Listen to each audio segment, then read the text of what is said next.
And just like that, Carrie fixed a big mistake. Hello, Steve White, Steve Arts 89. I just watched episode 8 of And Just Like That, season 2, 100 years ago. It was really good. Every episode has been good. It seems redundant, I say that every time, but it was good. Carrie's story was fairly big this episode. She got back with Aiden last episode, and I wasn't sure if it was just going to be a little random thing, but this episode, it's a month later, and they're already a wee. They're weeing all over the place, and they've been staying in a hotel instead of Carrie's apartment, which, you know, is just a waste of money. And she ends up talking to Che and being her place. So that was kind of comical because they were basically trying not to let the neighbours know and just being really bad at pretending to be somebody else and trying to pretend to be her cousins, which, you know.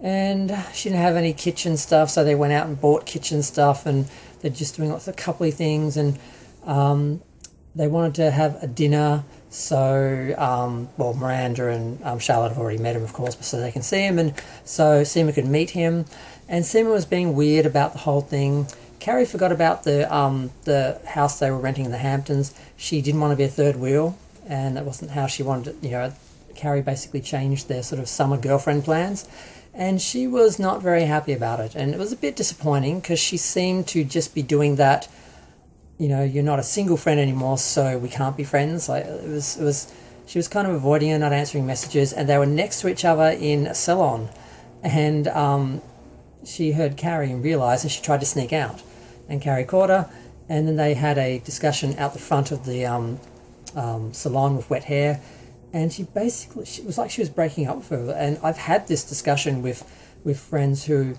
have gotten in relationships and they've changed and they sort of don't have room for their single friends anymore, and it was not quite like that, because it was more like, your relationship makes me feel bad about being single, and I don't want to pay a bunch of money to go stay somewhere for the holidays and feel bad about being single and having to deal with like a happy couple and everything.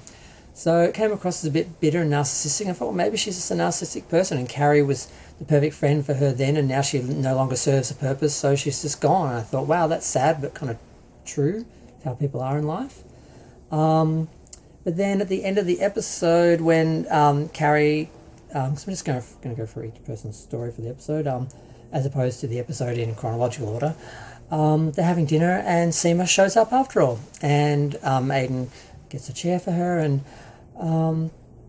everything's wonderful. And she sort of came from like, well, I'm glad she did. I'm glad she was better than that and bigger than that, because I thought maybe that character just wasn't going to be bigger than that. They were just going to be like her single friend. And I'm like, well, what other place would she have in this show? Because she's really only friends with Carrie. But so that worked out. Now, Charlotte's story was interesting. I'm not sure if I totally agreed with it.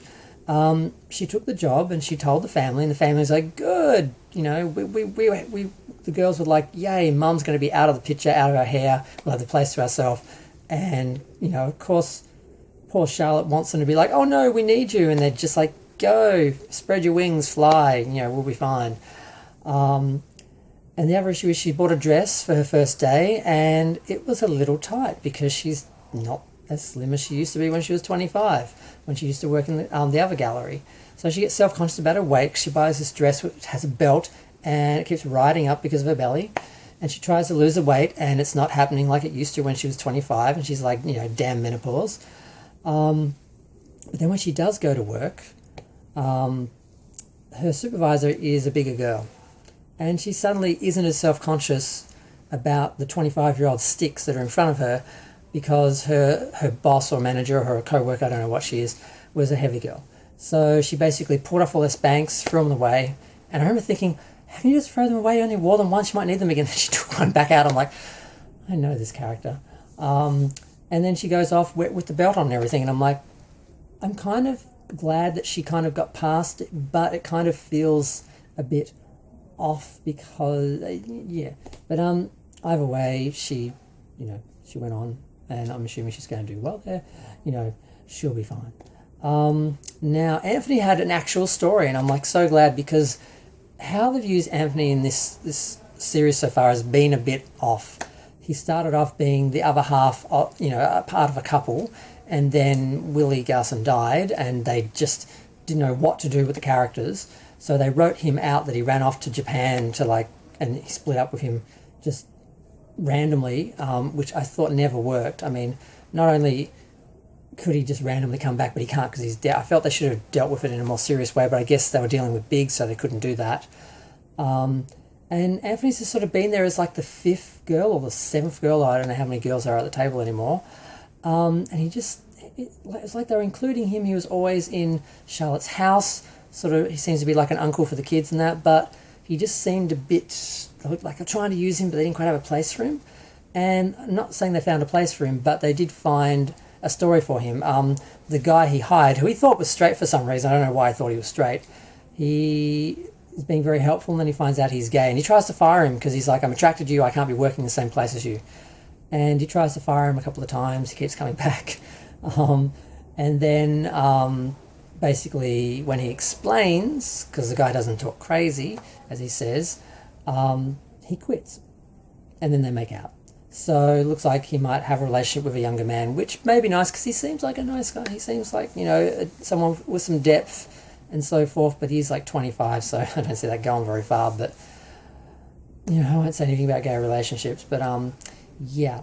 And Miranda's having a bit of trouble with some co-workers because she's an intern, but she's an intern with 30 years experience. So there's other girls, she walks in the first day and she's already getting better jobs than them, and they're like texting each other about her at the dinner table, at the dinner desk or whatever.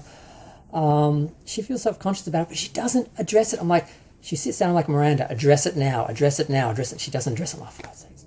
So the lady comes in and basically says, yeah, I'm going to have my maternity leave early, and I want you to replace me while I'm away because you're right for the job.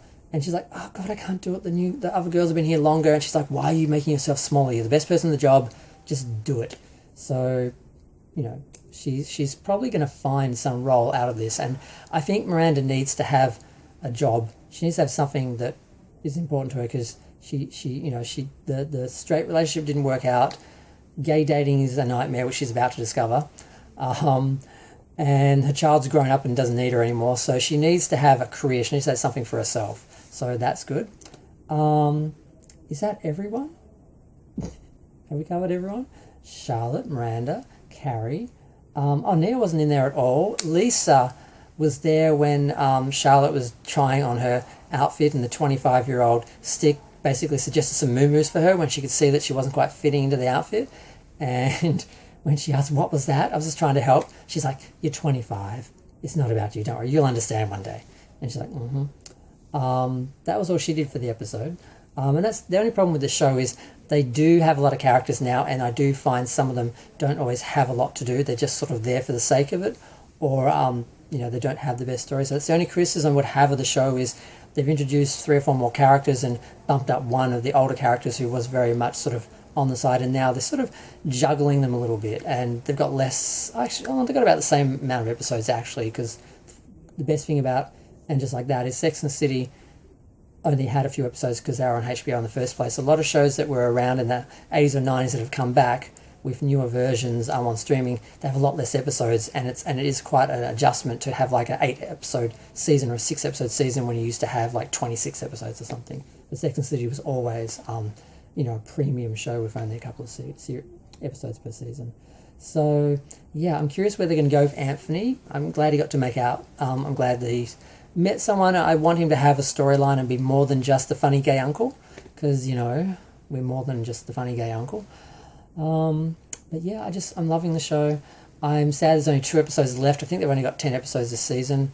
And it was so great to watch this after the disaster that was the last episode, the musical episode of Star Trek. I just was like sick for a couple of hours over that. And I finally could get my head space into watching this, and I enjoyed it. That's why I left it for after that mess, and it was great. And I love this show, and I'm going to miss it in a couple of weeks, but then I'll soon be buying it on DVD, and I'll be watching it more, because I tend to not watch shows on streaming. I don't know what it is. But yeah, I'm waffling now. I'm going to go. Feel free to share, like, comment, subscribe. Let me know what you think. Are you enjoying the series? I'm loving it. I'm so glad it came back, and I'm just so glad they're validating these women at this age. It makes me feel better as a gay man who is no longer, supposed to be on the scene. I'm basically a middle-aged woman, essentially, because gay men are retired by a certain age. So I feel like I'm having the same experience as them, even though, they're like 20 years older. But yeah, I'm going to go. Feel free to share, like, comment, subscribe. I think I already said that. Bye.